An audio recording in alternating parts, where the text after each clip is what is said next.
Bonjour à tous et bonjour Ghislaine et bienvenue aujourd'hui sur cette chaîne YouTube de Mercabah, l'esprit de la science pour parler ensemble de la luminescence des savoirs. Qu'est-ce que la luminescence? Enquête vers cette luminescence, qu'est-ce que c'est? Donc, l'événement Merkaba de l'Esprit de la Science aura lieu le 7, 8 et 9 juin dans les Landes, à Vielle-Saint-Giron. Donc, n'hésitez pas à prendre toutes les informations sur notre site internet. Vous aurez toutes les infos à la fin de cette vidéo. Avec moi aujourd'hui pour cette rencontre, Ghislaine Duboc, qu'on a invitée justement pour ce séminaire et qui malheureusement ne pourra pas être présente, mais qui nous fait l'honneur d'être là avec moi hein, pour pouvoir parler de cette thématique. Alors Ghislaine, est-ce que tu pourrais te présenter en quelques minutes pour ben, savoir un petit peu qui tu es et quel a été ton cheminement, ton processus pour devenir aujourd'hui cette chamane moderne, cette chamane des temps modernes. Bah, je crois que l'initiation, c'est une vie, hein. Quand on approche les 70 ans, là, eh bien, c'est le parcours un peu, comment dire? Turbulent de ma vie qui permet que mes blessures soient devenues mes ouvertures et que ce que je croyais important est devenu très léger. Et je crois que je me suis réveillée à mesure que j'avançais. J'étais d'abord dans les rêves, comme nous tous, hein. On a le désir de construire son monde, de réaliser ses rêves. Et un jour, j'ai trouvé que le rêve de la nature, le rêve qui est incarné, était plus intéressant à rencontrer que celui que je pouvais imaginer. Et ça, c'est une autre route, c'est une autre histoire qui demande d'avoir des liens différents et d'apporter autre chose. Donc, après avoir été piégé dans les phares d'une voiture comme un lapin émerveillé par la lumière de notre technologie, de nos capacités à être importants, eh bien, j'ai rencontré les lucioles, la lumière des bas des montagnes, où on peut danser, éclairer, sans effrayer, tout le monde peut vous approcher. Voilà ma route. Maintenant, j'apprends à chacun, j'espère, à être le plus possible sensible au monde vivant. Merci Ghislaine. Alors tu parles justement de lucioles, de cette rencontre avec les lucioles. Oui, C'est la luciole, ben, c'est ces petits animaux hein, qui font de la luminescence justement. oui, tout à fait. Alors, Avec des couleurs magnifiques, avec la couleur magnifique. Et c'est étonnant parce que c'est une lumière qui ne brûle pas, hein. Si on va en haut des montagnes, on a le volcan, c'est bien de le voir de loin, de près, c'est dangereux. Et comme si on regarde la lumière des bombes, hein, le nucléaire est une lumière qui fait peur, hein. Il faut la regarder de très, très, très loin quand elle s'exprime. Et puis, il y a la lumière comme les lucioles ou la lumière du cœur, d'une main qui se pose avec chaleur. Eh bien, oui, là, il y a une autre façon de toucher la lumière. Et je crois que on est fasciné par celle qui crée l'admiration, l'émotion forte, l'excitation puissante, alors que la légèreté je sais pas, d'un coucher de soleil, la légèreté d'une caresse a une profondeur et une intensité de chaleur incroyable. et alors, pour toi, cette luminescence, où est-ce qu'on pourrait la trouver ou qu'est-ce qu'elle représente? Tu parles de lumière froide hein, par rapport Oui. à cette lumière chaude, au-delà de justement ces petits animaux. Ben, je crois que c'est la luminescence, c'est l'essence de la lumière. Comment on le voit? Hein, on sait qu'on est de l'atome, on est de la lumière, d'accord. Donc on peut le prendre sur, un côté scientifique et on peut être étonné de la lumière que l'on a, d'avoir découvert et en découpant le monde, d'avoir découvert comment il fonctionnait et quelque part le reproduire, hein. On se sent des génies lumineux, éclairés, on parle d'une société évoluée par justement nos lumières, l'esprit de nos lumières qui est là. Et pourtant, est-ce qu'on est plus heureux, hein? Et 2, est-ce que la lumière qui est celle de la chaleur humaine que l'on trouve aussi à travers son collègue, enfin l'autre, qui peut être un ami, mais aussi les animaux qui sont aussi l'esprit de la rivière, l'esprit du vent, tout ce qui est vivant dans lequel on fait partie de cette chaîne est une lumière qui aujourd'hui est maltraitée. Heu, Quelqu'un de lumineux par le cœur va pas très, très loin dans ce monde. Par contre, quelqu'un de lumineux par l'esprit, hein, quand il peut créer des mondes virtuels dans lesquels on se perd, eh bien, paraît être, intelligent et on voit bien que la richesse du monde aujourd'hui appartient à ceux qui créent la lumière du monde artificiel et que la lumière, l'essence de la lumière, du cœur et de la conscience de l'éphémère, de cette jouissance d'être sensible avant de repartir ailleurs, eh bien, n'est plus à l'heure aujourd'hui quelque chose que l'on cherche. On est rentré dans ce monde où c'est l'essence de la lumière de l'esprit. Et le- Alors, l'essence du cœur est en train de mourir. tu mets du coup en séparation la lumière du cœur et la lumière de l'esprit. La lumière de l'esprit, si j'entends bien par rapport à ce que tu dis, c'est la lumière du mental Oui, et c'est pas dans l'esprit. Voilà, c'est OK. ça. On a une fascination pour l'esprit, hein, l'esprit pur. En plus, on met même du pur avec l'esprit. C'est la lumière, c'est quand j'arrive à comprendre, quand j'arrive à anticiper, quand je suis le créateur dans la position et cela me provoque des émotions.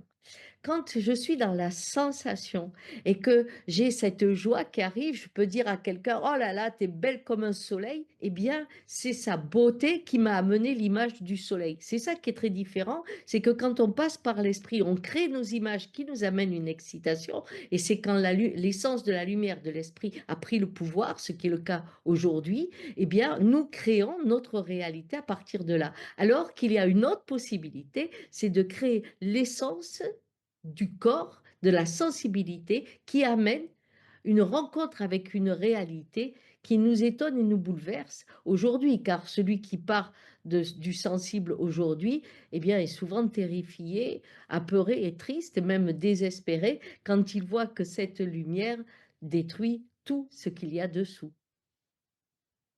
Mmh. Alors tu nous as parlé l'autre jour et j'ai trouvé ça intéressant que, la luminescence, c'était aussi pour toi comme une porte. Oui. Que tu peux, étoffer un petit peu plus, s'il te plaît? Eh ben, c'est une porte dans le sens que tout est vibratoire. Donc, la lumière est vibration aussi. Donc, si on a une vibration basse, on est dans l'incarnation, une vibration hausse, on part dans un autre monde. Donc, c'est l'expression du monde dans ses variables. Et euh, l'essence de la lumière, c'est l'essence pour moi de la lumière. Et on en fait l'essence, la direction de la lumière. À nouveau, il y a ces 2 mondes qui s'épousent et que l'on a séparés. C'est ça qui est dommage, c'est qu'on est dans le monde de Adam où c'est l'essence de la lumière qui crée la réalité. Donc l'essence de l'esprit, c'est que, hem, c'est parce que je veux donner du sens à ma vie que je m'écris une histoire. Alors que si je partais de ce que je ressens, l'histoire s'écrirait pas à pas, avec les gens que je rencontre, avec ceux que j'aimerais, avec ce qui me fait du bien, ce qui me fait reculer. Je serais dans un autre voyage, alors que nous, on est dans l'essence, le sens de la lumière qui donne notre chemin. Et, euh, et c'est dingue parce qu'en fait, on ne va que là où on a rêvé. C'est ça qui est bête. Quand je définis le sens, je suis heureux d'avoir eu le sens que je cherchais, mais je n'ai trouvé que ce qu'il y avait dans ma tête. Alors que quand je vais dans les sens, et on le voit bien dans la relation amoureuse, quand on l'autorise, quand elle bouleverse, eh bien, elle nous amène sur un chemin qui n'était pas décidé auparavant. On est émerveillé à la fin parce qu'on ne s'attendait pas à trouver ça. Ça donne un peu la possibilité que ça me donne envie de croire que voilà, que tout est possible en fait. Ça donne l'ouverture à ce champ des possibles. C'est ça dont tu parles un petit peu, hein, avec cette ouverture du cœur et ne pas, aller dans un chemin bien particulier. Mais pour ça, il faut faire confiance à la vie. Oui. C'est-à-dire que la vie, elle est, exactement comme le volcan. Il y a des moments où il est paisible et la verte forêt va pousser sous ses pans et puis il y a des moments où il est en colère et il détruit tout, il pose tout. C'est l'image d'une vie. Une vie, c'est l'orage et c'est aussi la brise, mais c'est le grand soleil et puis aussi, c'est juste une petit peu de soleil avec de la pluie. Donc si je fais confiance que ce que j'ai à traverser est fait pour moi, je sais que celle qui voit, celle qui a la lumière, c'est la vie. Et que mes blessures me sculptent et me transforment dans un ailleurs que je ne connais pas. Mais je pense que quand le ver à soie se met dans le cocon, ça ne doit pas être très facile pour lui de plus bouger, de se mettre comme ça enfermé. Mais quand il devient un papillon, à ce moment-là, il réalise que sa confiance a été bien placée. Donc aujourd'hui, dans le monde que l'on vit, c'est un monde en contraction. Soit ça sera un accouchement et on dira, il y aura des témoins pour voir ce qui vient après, soit ça sera la fin d'une vie comme un cancer et ça sera dans un ailleurs que on va se réveiller. Qu'importe, on est dans un schéma de contraction. Et là, il y a ceux qui restent dans le sens et il y a ceux qui vont être les résistants, c'est-à-dire ceux qui vont aller dans l'essence de l'humain. Peut-être que dans une nuit aussi sombre que celle dans laquelle nous rentrons, où nous serons dans le monde des rêveurs, eh bien, il sera possible pour certains de sentir comme jamais la réalité du chemin dans ses sens. Alors tu parles, tu vois, des sens justement de l'humain et on parlait du sens et peut-être que l'humain oublie la pluralité pardon, justement qu'il y a plusieurs sens, hein et Ben oui. plusieurs peut-être directions à explorer pour pouvoir, s'expanser et être qui il est et non pas juste une version de qui il a imaginé qu'il pourrait être. Ben, Alors c'est difficile parce que la culture emprisonne dans un personnage et on est plus dans ce que l'on doit être que dans ce que l'on ressent. Combien de fois si on dit: «Ah ben si je m'écoute alors?» Ben oui, si tu t'écoutes, qu'est-ce qui se passe? Si je fais en fonction de ce que je sens, parfois je ne resterai pas. Mais tout de suite, j'organise une pensée qui me permet d'accepter l'inacceptable. oui. Donc, c'est vraiment aujourd'hui un chemin, fort, hein, à vivre, de retrouver l'intuition. Parce que c'est le chemin de l'intuition, bien sûr. De retrouver l'intuition, la connexion avec, la variété du monde, car on a un monde qui est très pauvre maintenant. On est comme à l'usine, hein, on s'habille tous pareil, on pense tous pareil, on est tous pareils. Bref, donc de retrouver la variété du monde. Quand on pense que pas un grain de sable n'est le même, pas un brin d'herbe n'est le même, mais nous, on veut être comme, hein. Donc sortir de l'usine pour devenir particulier, hein, c'est un chemin, redoutable à faire. En tout cas, c'est celui que j'aime enseigner. Et tu dis que pour ça, beh, c'est bien d'avoir, enfin, il nous est demandé d'avoir confiance en la vie, hein. Oui. Alors moi, j'aime parler de la vie comme en parlaient les druides de la VIE, la voie initiatique de l'esprit ou le voyage initiatique de l'esprit et et donc tu nous parlais donc cette vie, hein, qui est quelque chose qui est vivant, tu nous parlais justement que cette luminescence, cette lumière froide, c'est quelque chose qui ne meurt pas. Donc en fait, en étant en vie, est-ce que on peut aller de plus en plus vers la luminescence en étant en vie? Est-ce que c'est La être la luminescence, à nouveau, prenons l'esprit et prenons le sensible. Dans l'esprit, aujourd'hui, avec l'intelligence artificielle, peut-être qu'il y aura plus un seul être humain, mais qu'on sera tous présents parce qu'il y aura la mémoire du monde. On va vers l'éternité. On ne saura plus qui est mort et qui est vivant bientôt. On ira au cimetière et on pourra discuter avec ces morts parce que nous avons créé des outils qui amènent l'éternité. Bien, ça, c'est l'essence même d'un esprit qui doit rentrer dans un paradis. Maintenant, quand on prend l'essence de l'être humain, de l'esprit du vivant, rien ne se perd, tout se transforme. C'est simplement qu'il faut accepter la transformation. Or, nous sommes dans une société où c'est le culte du mort. On veut garder les choses. Je t'aime, c'est pour la vie. Je veux ma maison, mon truc, pour la vie. On a une idée d'immortalité qui nous fait mourir avant l'heure parce qu'on veut être immortel. Alors que la transformation permanente, l'éphémère accepté, permet l'éternité dans le mouvement. Et ça, c'est l'essence du sensible. Mmh. Et donc, est-ce que, tu penses que dans cette transition justement, cette grande transition qui pourrait être le passage, de cette vie-ci à une autre vie à travers, la mort, dans ce passage-là, dans cette transition, est-ce que, on aurait un accès un petit peu plus direct avec la luminescence? Le fait de pouvoir, changer d'état justement, de par notre matérialité, est-ce que ça pourrait nous donner un accès plus important à la enfin plus rapide et plus direct à la luminescence? Quand, quand quelqu'un est amoureux, Mmh. on a l'impression qu'il est éclairé. Quand une mère ou un père prend son enfant dans les bras, on a l'impression qu'il est éclairé. C'est ça, la luminescence. C'est-à-dire, c'est cette lumière qui fait que l'individu, même quand il a un visage ingrat, devient beau dès qu'il aime. Ça, quelle que soit l'époque, quand on touche l'amour, on a la possibilité de s'éclairer comme les lucioles. Et on peut s'approcher de nous parce que quelque part, on sent qu'on est en paix et ceux qui sont à côté se sentent rassurés. Voilà. Aujourd'hui, on est dans la luminescence de l'esprit. C'est pas que c'est mauvais, c'est que quand on privilégie un côté et pas l'autre, on regarde le monde avec la froideur, mais surtout avec la folie. Mmh mh. Si je suis coupé en 2, je suis fou. Les Indiens disent souvent: «Tu as la tête là et le corps là». Tu pourrais pas mettre les 2 parce qu'on est entier quand même. Ah, mais nous non, c'est comme ça. Donc quand on retrouve ça, c'est quand c'est les moments où on est en confiance, c'est dans l'amour.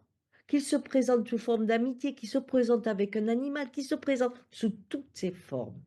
Il éclaire l'individu. Il éclaire même la plante que l'on soigne avec amour. Tout s'éclaire, c'est-à-dire devient beau même quand c'est ingrat, quand l'amour est là. Ça, c'est la luminescence de l'âme du monde. Mais elle avait aussi cette brillance de l'esprit qui pouvait l'accompagner. Le seul problème, c'est qu'il faudrait les réunir. Et aujourd'hui, on est dans une, par exemple, la science, c'est magnifique, mais on prend une science occidentale. Pour connaître les qualités d'une plante, je la découpe et je la tue. On prend la science de d'un monde indien qui ont créé des médicaments que l'on connaît, même des plantes pour, faire des huttes où à 100 kilomètres, il y a une plante et une autre qui se mélangent et si on les mélange pas, c'est du poison. Comment ils ont fait? Mmh. Ils ont communiqué avec la lumière de la plante, sans la tuer, en communiquant. Il y a une autre façon d'utiliser l'esprit, à partir de ce qu'on sent, faire venir les mots, et souvent vient la poésie, mais aussi la limite. Parce que la sensation, elle a besoin d'être puissante, mais pas destructrice. Alors que dans l'excitation du cerveau, la destruction est toujours là. Parce qu'un cerveau, quand il se met en mouvement, il ne peut plus s'arrêter. On le voit bien, les insomnies, si je suis sur un sujet, j'arrive pas à arrêter, je dis: «Il faudrait que j'arrête mon cerveau pour dormir 2 minutes», je n'y arrive pas et plus on est sous pression, plus le temps va vite et moins on contrôle l'esprit. Donc c'est une lumière fulgurante, fascinante, bien sûr, mais destructrice.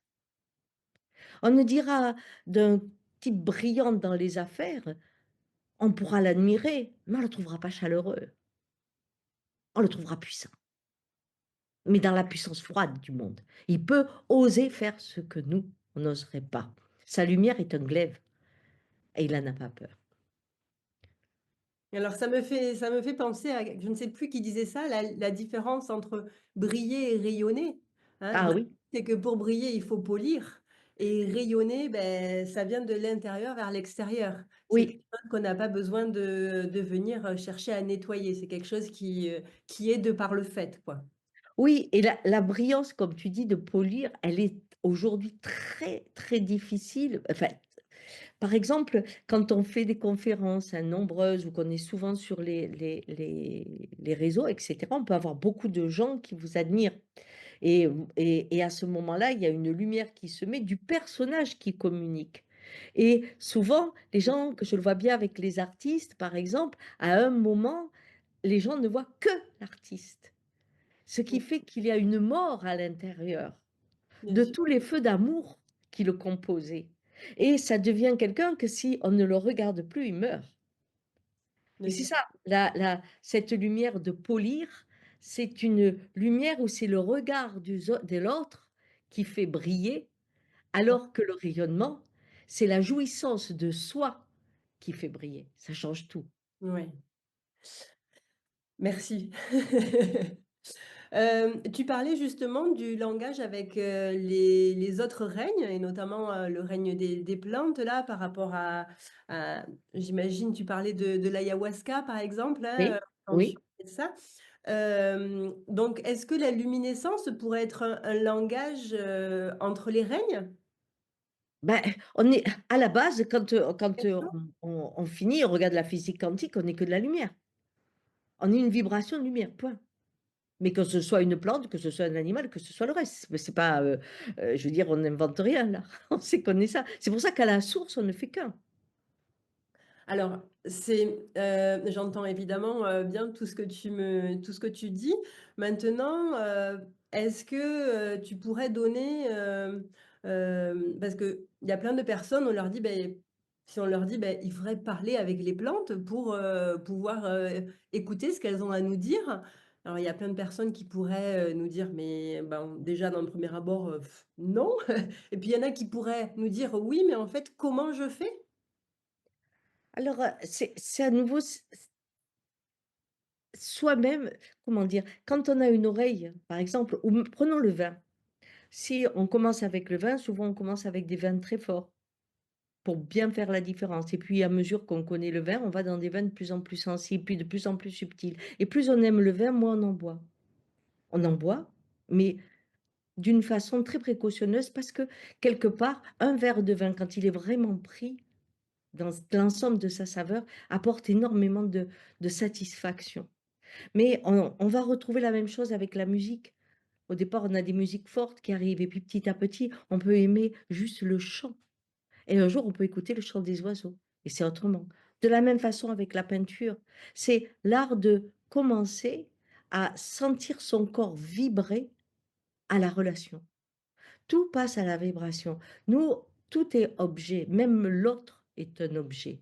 Qu'est-ce que je vais faire avec toi? Hein? Donc faire, c'est un objet. Quand je vais dans les bois, oh cet arbre il est beau, alors ça veut dire celui-là il est moche. On est dans, ou alors je prends ces fleurs, j'en ferai un bouquet. Pourquoi? Elle t'a rien demandé, elle voulait voir la lune. C'est quoi ton bouquet? Et des fois on prend juste un morceau comme ça pour se balader. Tiens, ça fait bien. Et alors?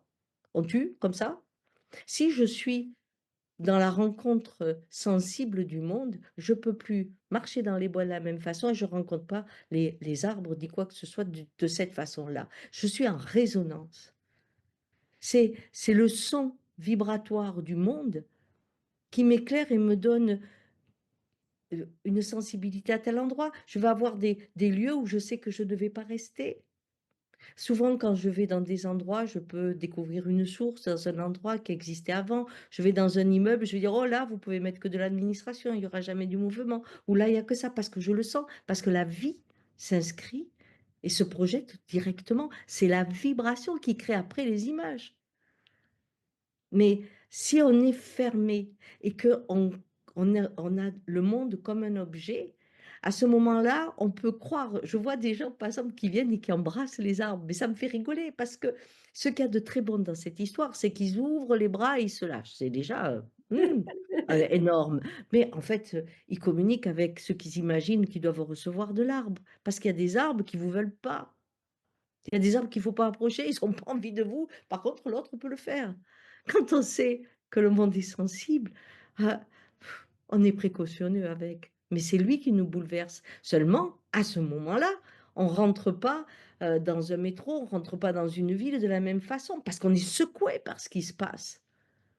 On est secoué parce que quand une rivière est polluée, on est secoué. Quand une forêt est abattue, on hurle. Parce que c'est comme si une part de soi disparaissait, puisqu'on est unis. Alors oui, c'est pour ça que il faut pouvoir s'ouvrir à la vibration, mais bien garder l'amour pour pouvoir continuer à marcher malgré la douleur du jour. Ça, c'est vraiment important. Alors attends, j'avais quelque chose qui est arrivé là pendant que tu parlais,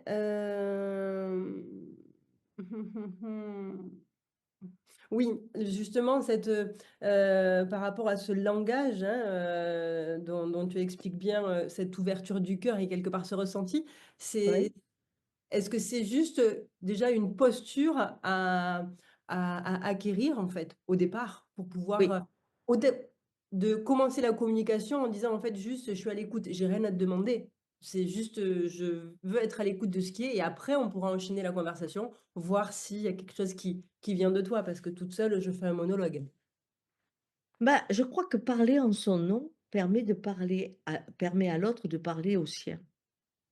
Mais si dans chaque être que je rencontre, c'est une part de moi que je rencontre, alors je commence déjà à tricoter le monde autrement. Et que je dis dans chaque être que je rencontre, c'est-à-dire je rencontre Hitler, c'est une part de moi. Je rencontre aujourd'hui Trump, c'est une part de moi, même si des fois je saute, mais c'est une part de moi. C'est Mmh. laquelle?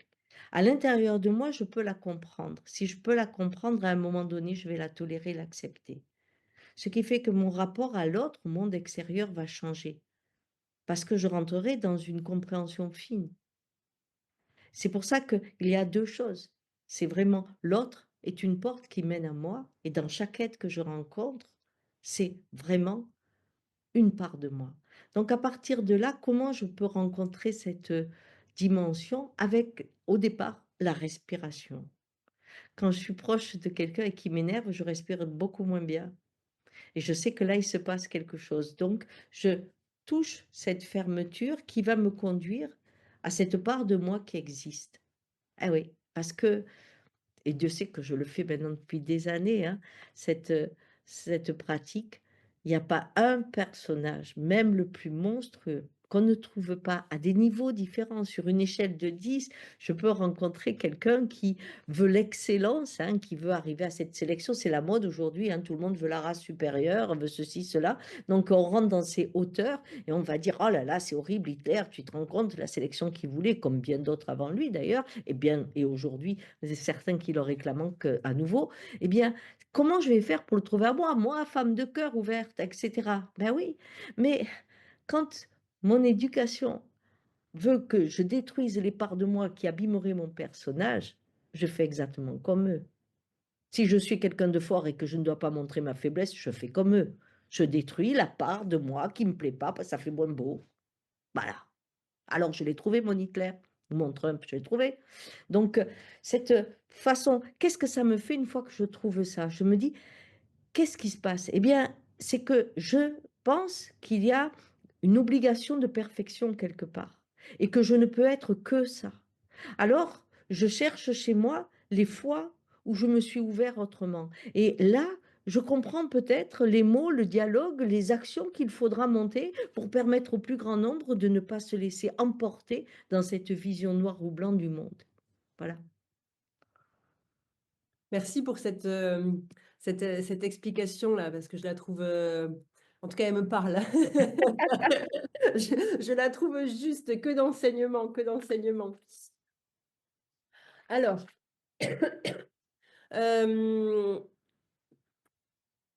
on a pendant notre week-end de Merkaba, hein, donc on a 5 thématiques, hein, qui est, la source. Est-ce que tu pourrais qui sont la source, la couleur, la transition, le langage et la profondeur. On a un petit peu parlé, de la transition, de la couleur, du langage. On n'a pas encore parlé de la source par rapport à cette, luminescence.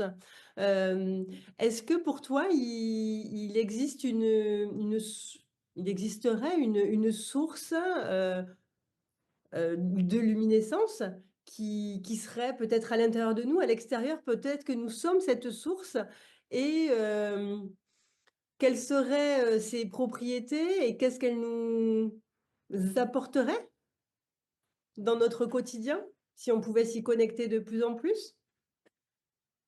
Si on prend la respiration du monde, j'aime à croire que le Big Bang, c'est on se referme tout petit et on s'expanse. Le mouvement de la lumière du monde, je le mets comme partout, du plus petit ou du plus grand. Ouverture, fermeture, ouverture, fermeture. Donc Si je suis dans le point, à la fermeture, je suis aussi dans l'immensité, à l'ouverture. Il n'y a pas de lieu, nous sommes le lieu. Il n'y a pas de chemin, nous sommes le chemin. On cherche constamment à l'extérieur de soi quelque chose, alors que nous sommes la matière du vivant. Pour moi, dans mon monde, bien entendu, il y a d'autres visions et tout est correct. Mais dans mon monde, je suis la matière du monde. Donc je ne le cherche pas, je suis ça. Est-ce qu'on pourrait dire que je suis la présence de la source en action dans la matière? Ben, je suis la source. Que je sois dans le point ou que je sois dans l'immensité, je suis la source. Que je sois la goutte d'eau Ou dans l'océan? l'océan ou l'océan, je suis l'eau. Que je m'évapore, je suis l'eau. Que je sois la neige, je suis l'eau. Qu'importe ma forme, je suis. Parce qu'il y a pas de, il y a du mouvement, il y a constamment un état éphémère de transformation, mais et le monde. Et je suis le monde. Je ne suis pas à l'extérieur, je ne suis pas à côté, je suis le monde. Je suis cette goutte d'eau qui est aussi l'océan. Et c'est ma conscience dans cet infiniment petit qui me permet de rejoindre l'infiniment grand. Alors, j'avais une autre question par rapport justement à la luminescence et au fait de ce que tu dis là que ben, je suis la source, je suis le monde et je suis tous ces personnages aussi, hein, comme Oui, parlait tout à l'heure. Euh, et je voulais te parler un petit peu de justement alors ce qu'on pourrait appeler les vies antérieures ou les vies parallèles. Alors c'est vrai que en étant en enseignement avec Sandrine aussi, on ne parle pas de vie parallèle, elle parle d'extension plutôt, parce que les vies parallèles, ben, entre deux parallèles, il n'y a aucune connexion. Donc c'est quand même dommage. Et elle parle d'extension. Donc, qu'est-ce que tu penses, toi, justement, de ces extensions qui... tu entends hein, ce que je veux dire par extension, du coup? De ces extensions qui pourraient, à des moments, des espaces-temps différents, peut-être, euh, se connecter à plus de luminescence propre à leur extension pour la ramener sur mon extension d'aujourd'hui. Qu'est-ce que tu penses de ça? Est-ce que c'est clair déjà? je crois, oui, mais moi, je peux parler de ce que je connais, Bien sûr. donc de ce que j'ai pratiqué. Et quand on met des codes dans les extensions, comme tu dis, ou les voyages intérieurs et autres, moi je dis toujours à quoi ça vous sert? Parce que si on prend juste une vie, il y a des moments où je peux me retrouver assis à la table de ma grand-mère qui n'est plus là et le masque n'est plus à nous. Pourtant, je peux y aller. Il y a des moments où une odeur ou quelque chose, ou une douleur, ou le souvenir, ou sa présence qui vient et je vais avoir 15 ans et je serai là. Pourtant, j'ai pas cet âge-là. Je peux remonter et si je m'écoute, je pourrais remonter au moment où j'étais un grain de sable quand je suis arrivée dans le ventre de ma mère. Donc, on est comme en physique quantique, là où notre cœur se pose, qu'importe l'époque, la destination ou autre, qu'importe. Ce qui est important, c'est qu'est-ce que ça fait avec moi aujourd'hui. Si j'ai besoin de ce retour, c'est qu'il y a une vibration qui se met en route. Quand je touche une empreinte de quelqu'un qui est décédé, par exemple, c'est parce que ma vibration s'est accordée à quelque chose qui est mort, mais qui a laissé l'empreinte. Et ça ravive un dialogue, une connaissance. Et pour moi, ce monde est comme dans le quantique. Là où je porte mon cœur, là où ma vibration émotionnelle se met, je suis des fois très étonnée de là où ça apparaît. Je peux me retrouver dans une rue et voir un magasin qui n'existe pas, et puis qui existera plus tard ou qui a existé avant. Et c'est pas grave, il y a des fois, je suis obligée de m'arrêter parce que je sais plus où je suis. Mais qu'importe, ça me sert à quoi? À comprendre que l'instant présent est la réalité qui vient de soi. Combien de fois on conduit en voiture, on est vraiment ailleurs, on dit: «Ah tiens, je suis arrivé». Mais qu'est-ce que tu faisais? Ouais. Donc cette façon d'être, de donner vie consciemment à un temps, à une époque, à un ailleurs, eh bien, ça part de soi et de la vibration qui se transforme comme un fil conducteur qui peut aller très, très loin. Des des fois, je vois des personnes, à côté qui sont leurs grands-pères, hein. Je dis: «Ah tiens, ton grand-père était comme ça, mais il est encore là, dans ta vibration, dis-moi le caractère qu'il avait», et on se rend compte que dans sa vie aujourd'hui, la personne est là, là-dedans. Ce qui est intéressant, c'est que juste c'est un marqueur qui dit: «Tu es rentré là-dedans, est-ce que tu y es bien?» Nous, on veut de l'extraordinaire. La vie, ce qu'elle a d'ordinaire est extraordinaire. On en fait du pouvoir, de l'émerveillement. On se coupe de notre corps, on se coupe de notre être sensible. On faisait de la télépathie, on a un téléphone. On avait de la mémoire, maintenant on a une mémoire virtuelle. Enfin, je veux dire, on met à l'extérieur les capacités naturelles de l'homme, on en fait un handicapé. Il aura toujours besoin de quelque chose, et il aura toujours son téléphone maintenant pour pouvoir voyager, pour faire tout. C'est incroyable. Alors que en soi, quand on laisse s'ouvrir la vibration avec l'univers, on est présent au début, on sera présent à la fin parce que c'est une respiration. Mmh. Qu'importe de vouloir y raconter 10 000 histoires. Qu'est-ce que j'en fais aujourd'hui dans ma vie quand cette chaîne s'ouvre? Qu'est-ce qu'elle m'apporte? Voilà comment je le vis, moi. Voilà, ce qui demande vraiment, comme tu dis, est se laisser aller dans le flow avec une foi, avec une immense foi. Bah, la foi, ça vient de la connaissance. La connaissance, c'est l'expérience et c'est la conscience que je peux parler en mon nom. Si je peux dire: «Moi, je vois ça». Ce que toi tu vois, par contre, je ne le vois pas, c'est pas grave. Parce que de là où tu es, toi tu vois ça, de là où je suis, je vois ça, la vie est belle. Mais je peux oser parler en mon nom. Nous, on est constamment dans le besoin de mettre des gens qui ont vécu, ou des gens qui ont connu, qui ont dit que, qui ont fait que, pour assurer que ma réalité est une vraie réalité. Je m'en fous. Moi, j'ai la mienne, ça me suffit. Je parle en mon nom. Et je crois que c'est une illusion de faire le perroquet en information pour pouvoir se faire valider comme un bon élève. Ouais. Moi, je préfère la bonne vie que le bon élève. Voilà, Je ça suis change tout. Beh, écoute, merci beaucoup, Ghislaine pour, toutes ces réflexions, hein, sur la luminescence. Je vois que derrière toi, tu as ton livre «La prophétie de l'espoir». Est-ce que tu peux nous parler un petit peu, de ce troisième bouquin, justement? Oui, bah, c'est un livre que j'ai fait, vraiment je l'ai commencé, comme un rêve, hein, dans le sens que c'était d'abord des transes que j'ai vécues, et en parlant à ma copine, elle m'a dit: «Il faut que tu l'écrives». Mais je ne savais pas, faire un plan, je ne savais pas, faire toutes ces choses-là, parce que c'était descendu comme ça. Et à la fin, dans ce voyage que je propose, en fait, ce que je vois comme écho, puisqu'il a quand même vraiment beaucoup marché, et bien, c'est que c'est une initiation. Quand on le lit, on fait le chemin avec moi, et je crois que c'est une façon de d'avancer vers cette période où on a peur. On ne peut pas autrement, dans un monde qui mute, avoir autre chose que des sentiments de peur. Eh bien, c'est une capacité à pouvoir trouver en soi la source, puisqu'on est à la luminescence, la source qui permet de marcher, quel que soit l'environnement, en paix, en tout cas, plus paisiblement, que quand on n'a pas lu encore le livre. Voilà.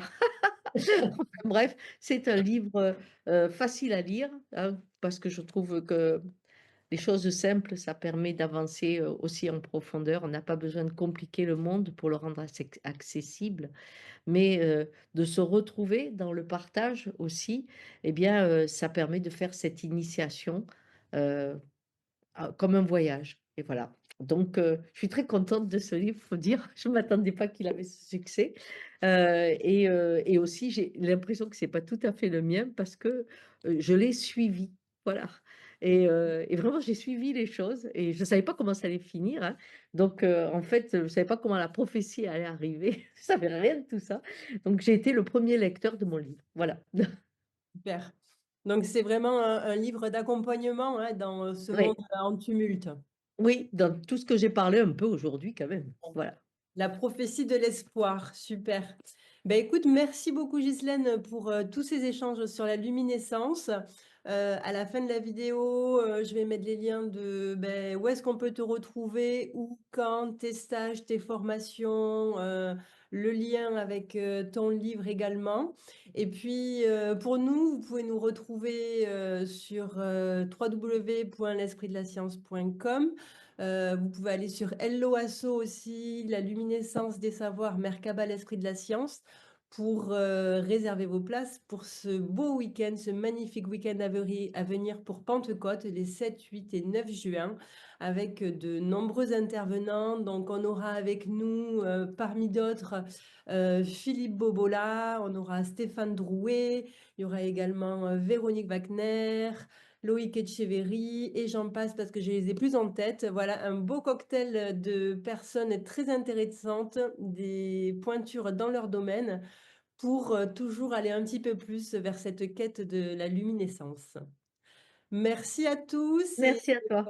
merci Ghislaine et à bientôt. Soyez Ciao. luminescents.